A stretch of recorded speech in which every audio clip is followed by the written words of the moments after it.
এই কোন দেশের পেঁয়াজ এটা? ইন্ডিয়ান নাকি বাংলাদেশেরটা? ইন্ডিয়ান পেঁয়াজ। ইন্ডিয়ান পেঁয়াজ এখনো আসছে বাংলাদেশে? বলে ইন্ডিয়ান বয়কট বয়কট করে বলে। এটা সরকার জানে, আমরা জানি।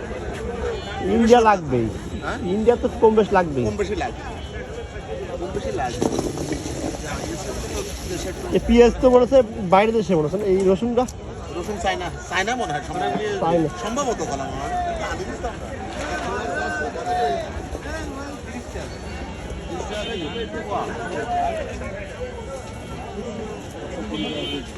এমএসসি কত টাকা কেজি আসছে আপনারা? হাফ কেজি 35 টাকা, হাফ কেজি বাজার 35 টাকা হাফ কেজি। ছোলার শাক 100 টাকা।